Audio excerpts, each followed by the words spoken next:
Tika. Ok, d'accord. Mike écoute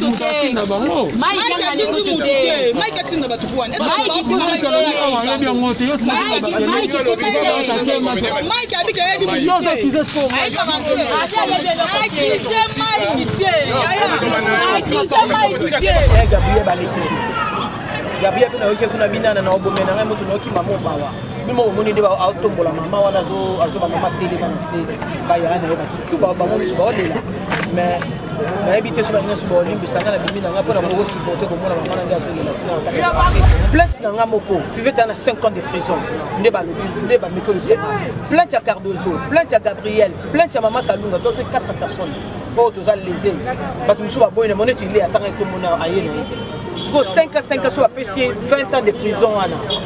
Tant souffle tu me sunga maman na yo sunga bande kono ça tant tu na bana. Tout est la rappel si matin tu ngato baba buzo ba na télévision, ozo le bapo yo ozo ba vina yo, o le bapo yo ça la baisse na yo, mais quelque part ils ont lésé batu nani tibana nga baba ki maman o tiko tikate lisa lobi ba obeta ni. Donc c'est un long bateau. Ils ont quelques bateaux, 30, on va finir bateau. La place on soit 30, on peut nous caper Gabriel. On peut caper Gabriel, Gabriel, ma place c'est 30. La coupe bateau c'est 50 et salissant. On met les en haut. Neba et ici c'est ça ma comédien de bateau tindi kabango. Aux hommes. Donc dans ça surtout bah ici il paraît ce qui on a vu ce fait moi pas ça qui a déjà na 8h. Avant dossier dans ça là qui à 8h. Croyant qu'il y a beaucoup de salles qui n'ont pas le dossier. Non, c'est le dossier long. Nga Gabriel na buka banque nanga. Oui. Na yo pozo yo kunto obimisa ki da studio. Mais maman na yo koko na yo. Mais so bolobe déjà que internet était dans ka Congo ya Gabi. So quoi droite bimi gauche ya kaka. Ko finga te. Ka finga raté ya Gabi. Ko finga mukakati te. Loba na yo. Pour la santé de votre époux, la solution est là. Grass Light. Grass Light. Elengi ya loposo ya mwasi africaine. Grass Light ezali produit ezana sans hydroquinone soko olingi ozala kitoko lokola ngai sans tache.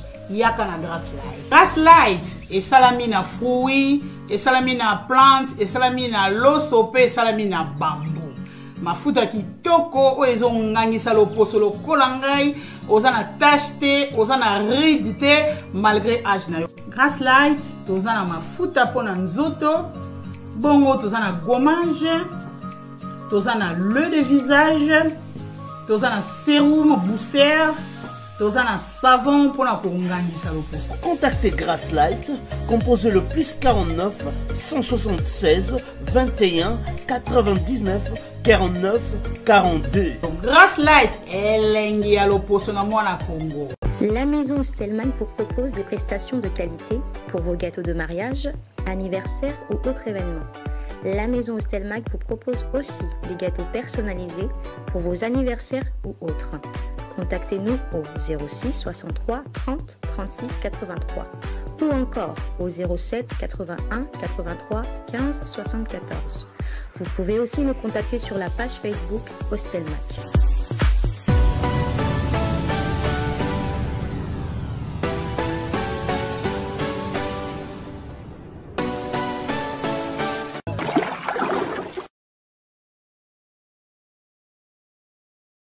Makamba ko bouger et sili.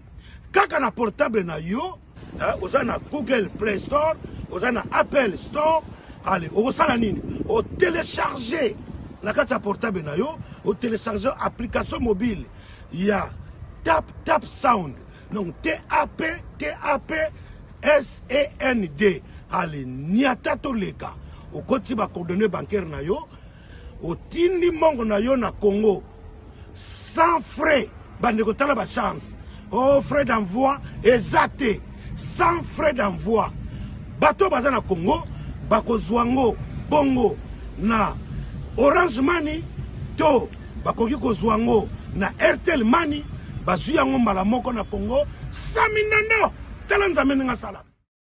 Pour vous offrir bien plus qu'un flat hôtel et faire connaître la nouvelle expérience, Oridezo Commercial Kinshasa à travers l'Afrique centrale écrit une nouvelle page de notre histoire.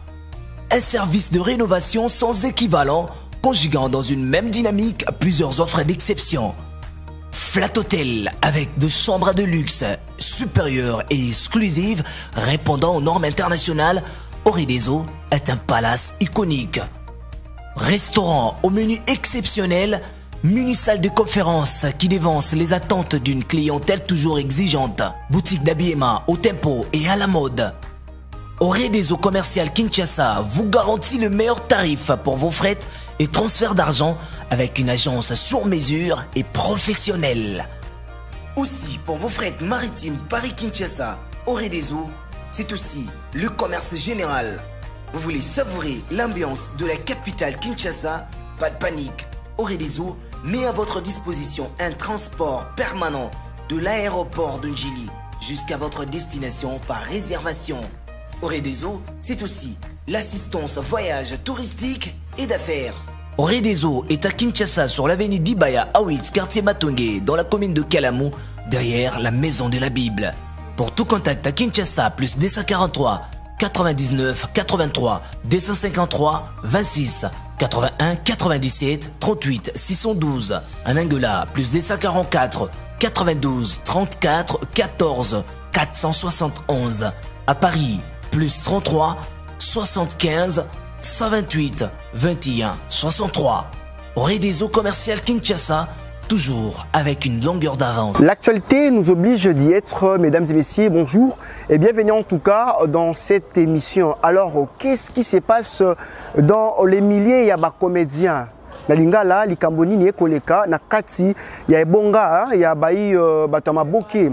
Alors tozali bongo en direct il y a parquet grande instance, il y a Kalamou, Kinshasa Kalamou bien évidemment. Alors toye pour couvrir actualité ezali bongo Mama Kalunga na Gabriel na Cardozo va porter plainte contre chroniqueuse moko na kombo ya Fivette Mayamba ou azali bongo journal en fait chroniqueuse mais na eloko asalaka chronique tout ça bien bango ba chroniqueuse. Alors selon ba propos la dame madame journaliste alobaki yango ezalaki ba propos moko o moto ko diffuser ngo te na télévision ezali mo ba propos moko ezali choquant ezali bongo ba réflexion moko ezali bongo choquante yango Mama Kalunga na Cardozo na Gabriel ba le but était ba ko tika bongo te surtout Mama Kalunga ko marteler te ba toucher voire même mobile naye alobi ba propos o ezali bongo ya mabe contre mobile naye Cardozo ba alobi ba propos o eza ko finga ye moto mama mususu Mama Gabriel ba alobi ba propos ko dénigrer mutu ko dénigrer bon moto ya mutu. Alors avec tonton Imak tokozwa ba interview ya batu tokozwa ba interview ya ba comédien pour nato yeba qu'est-ce qui se passe mais ya motu ezali kaka comment na mama Chako kufi balobaki na matanga ete après makokufa mama Chako kimia ekozala tolela kadiombo na kimia kadiomba kei mais ba comédien makambo bandi actualité comme ko fingana selon ba source lobi ete ba propos ndeko omona mboka la duchesse alobaki pona ba comédien yango e nécessité ba actualité a boy bato mosusu ba koloba pe ba rimer mosusu ko maete ba chroniqueuse bazalaki bongo motivé na ngambu ya la duchesse pour baloba ba propos bongo na bité que moi j'affirme pas l'information mais na lobi que bato mosusu ba koloba que la duchesse a poussé a motivé ki batumo ba chroniqueuse mususu pona baloba mabe ya Mama Kalunga baloba pe mabe ya Cardozo na Gabriel. Mais est-ce que les ali ba formation vraie, est-ce que les ali ba information fiable? Non, on n'affirme pas mais na toto Imak tukoye ba vraiment source ya likambu. Suivez.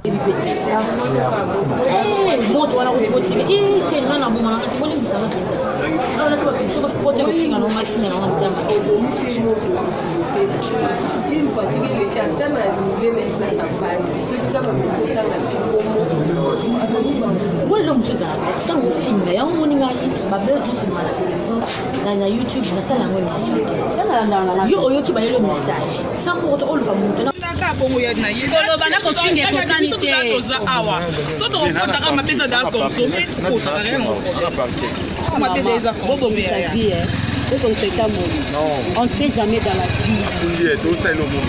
Si on est au Likambani, on va faire ce conseil. On va faire des missions, on va faire des pipi, on va la moussa, on va faire des biloko, on va marquer, on a l'idéologie, on va faire talama. Ce n'est pas faux qu'on finisse à on peut le remettre talama. Est-ce qu'il y a un oui. Na yo pozo yo kunto mta obimisa ki da studio. Maman na yo koko na yo. Mais so bolobe déjà que internet est dans ka Congo ya Gabi. So quoi droite et bimi gauche ya kaka. Et ça va bongo. Ko finga te. Ka finga raté ya Gabi. Ko finga mukakati te. Loba na yo. Eza ka zo mo si Philippines. Loba na yo makapi. Na ba ba mikele ba baloba kati. Est-ce que so mona mema muto? On a mema muto ate. So na memie awa pour na mone non na poti mabe. Ce n'est pas bien, maman. On ne sait jamais dans la vie. Il y a un souga besoin de faire quoi ça tina le lobby nango. Au moins un souga tina. Vous comprenez? Qu'est-ce que vous voulez qu'il y a dans la tina là? Ok, d'accord. Mike écoute aussi. Mike a dit que Mike a dit que tu vois. Mike a dit que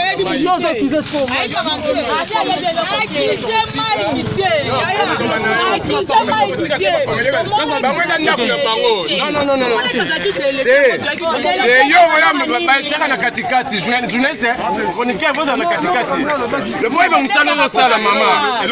Ona katikati. So mai gadana tongo bino wana tongo. O pesa nza musala bino yango wana. Te pala bi tokotinga soki mai ki baba tiko finga. Bangana libota na bango na mai. Malo bakosa analyse ngana fingi mutu ko otala ka na fingi te. Na fingi mutu te mutu ala. Mai gaza comédie, mai gaza chroniqueuse te. Mai gaza chroniqueuse te. Ngana za pasa mutala Mike est un ramanda pour la banque d'artiste comédien. On va la minute, on souffre qu'on est motivé. Dans la analyse, il y a ma analyse. La fille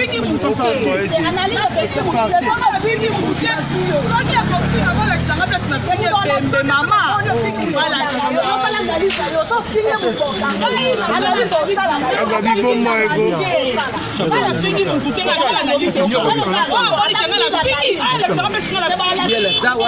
Kwa batu basite na kati Cardozo toza na ye toza na mama Kalunga za na kati batu na kati ke tokena bango respect ko te tokena bango na boye so tokena bango boye ba ko respecter biso ba fona devant caméra na bango bazo insulter nyeso sauf rien ba yo ka sonye le côté ba finga botu ndenge ya lingi via mutu bo étaler na télévision bo mona batu lokwa ba bozo chosifier mutu yonga lona ekina bi to nana musala na ki tournage to sina nana bango awa ngaza mbali boso bo mutu mi bale a meka autant si ko citer so comme ça na to abale ki to ali bota tana se to so bango bina sana se ana na kende ko fuga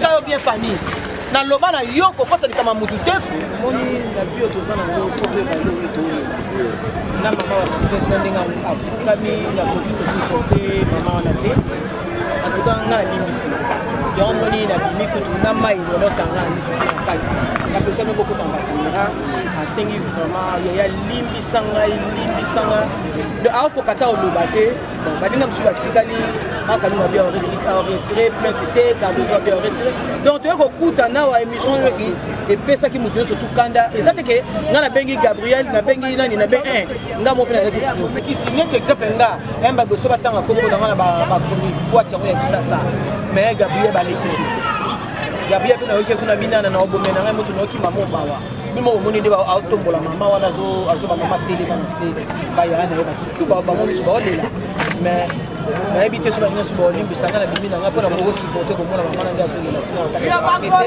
ba limbisa mona e bande ko ngai biso tout on a famille à passe pourquoi to linga to kota so passe non neti plainte na nga moko suivait na 5 ans de prison ne ba meko plainte à Cardozo plainte à Gabriel plainte à maman Kalunga donc c'est 4 personnes oh tous lésés batu muso ba boyena moneti il attend ko mona ayena jusqu'au 5 ans so apesi 20 ans de prison wana tem so suivait tu mtu sunga mama na yo sunga bande ko no sa tam tu na bana tout est la rappel si maintenant on va baba buzo ba la télévision ozo le bapo yo ozo ba vina yo o le bapo yo ça la baisse na yo mais quelque part ils ont lésé batu nani tibana nga baba ki mama o tiko tikate les alobi ba obetaye on va tiens la serre les alobi mama nga na obetaye ki mama tant on le qui déjà na na bi tika obeta to perdre nini raison na biso na kende devant l'état na mema ba preuve na émission ngo awa na bengi katale ya nyisi na to na bise katale ya ba fingi na kuna concert na bino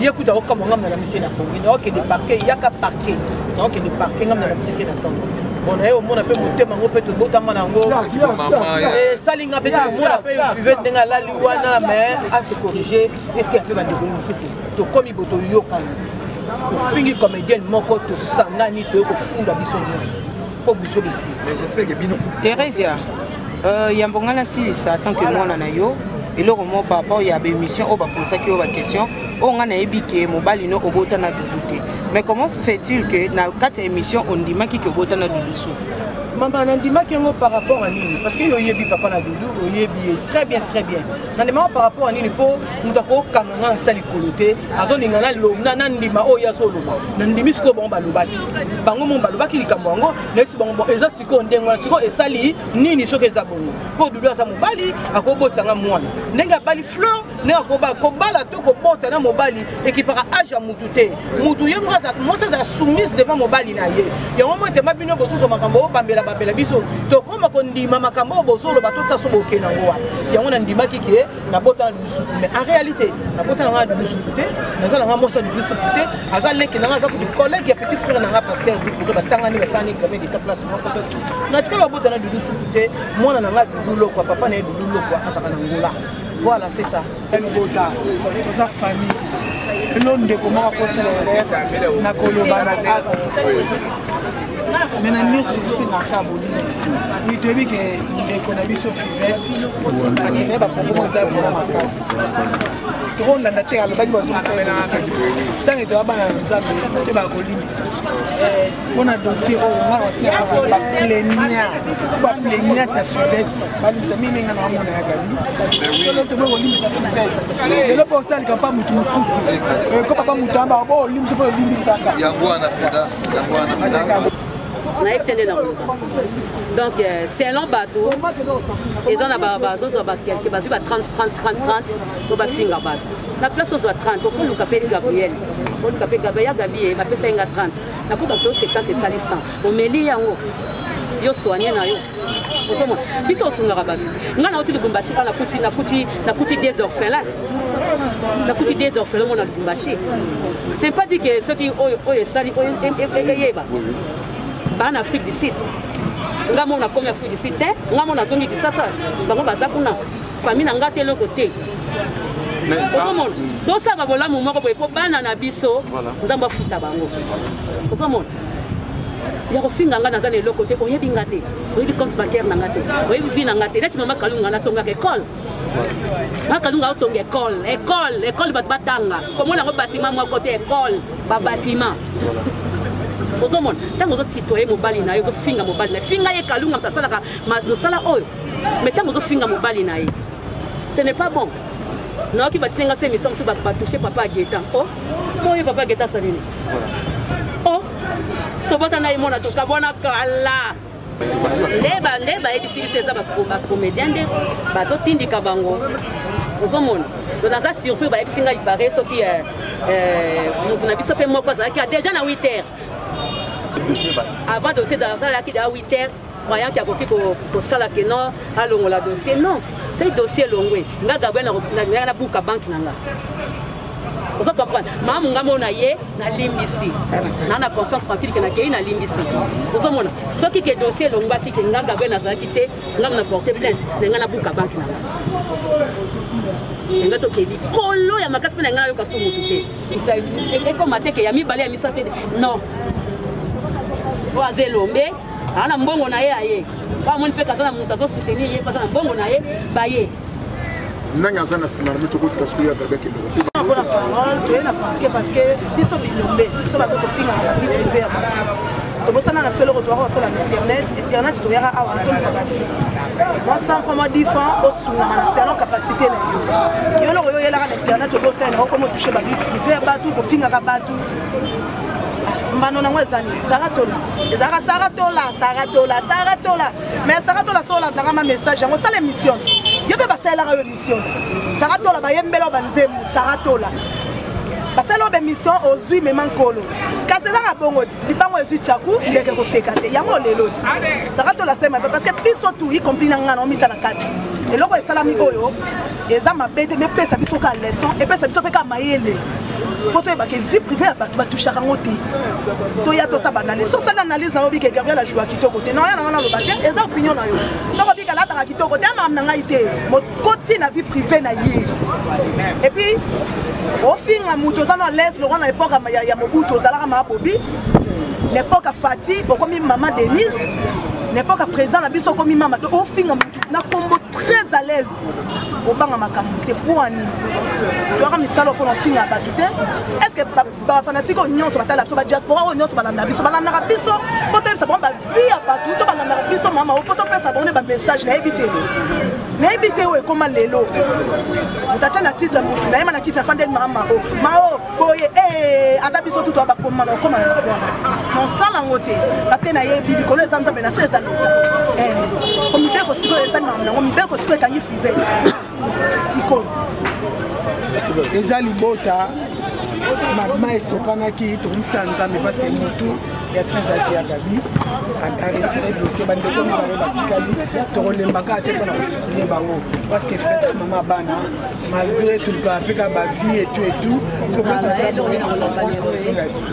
merci ya gabi merci na bandeko oyo tozalaka na bango bapesa biso mpe conseil merci na bandeko baso bapoto balali te bazodérange mpe biso mpona fivete merci mingi mino na ya gabi nalobaka na bino ya gabi bomona wana ebe bamona ya gabi mitema nga aza wana tete gabi aza na moto wana mitema mabe te kambe yaka plus vite na koloba na siliki mais soki naza comprendre etie na se oyo eseleki totika ya gabi tranquille donc c'est bon nalingi bino ou alors nous moto c'est par ici tout ce terme na kati ya actualité oyo Gabriel a retiré plainte na ye alobi a sokoli maboko makambo etali fivete yazali sous na kati te mais na ngambu ya Cardozo na mama Kalunga ba surcharger le sous to pe ba charger le sous plainte ba pesi bongo po ete plainte et continuer alors na mokolo mwa lelo yo ndeko chroniqueuse akola la bongo na boloko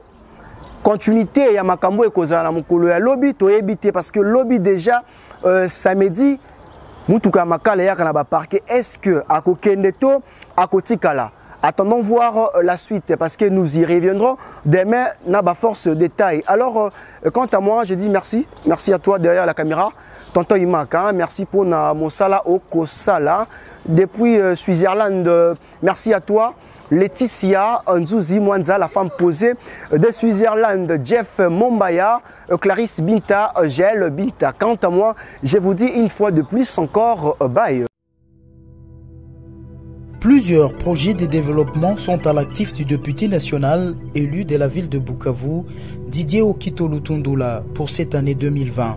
Proche de ses électeurs, le vice-ministre de l'économie nationale a porté sa contribution dans plusieurs domaines de la vie. Dans le domaine de la santé, alors que le monde fait face à la pandémie à Covid-19, Didier Okito, à travers la fondation DOL, a procédé à la distribution de 15 000 cache-nez aux habitants de la ville de Bukavu pour leur permettre de se protéger contre le coronavirus. Il a également organisé plusieurs séances de sensibilisation contre cette pandémie. Des outils aratoires ont été distribués aux habitants dans le 56 avenue et des séances d'évacuation des déchets ont été organisées dans différents marchés de Bukavu. Dans le domaine social, la fondation Didier Okito a apporté son assistance aux victimes de plusieurs cas d'incendie enregistrés dans la ville de Bukavu.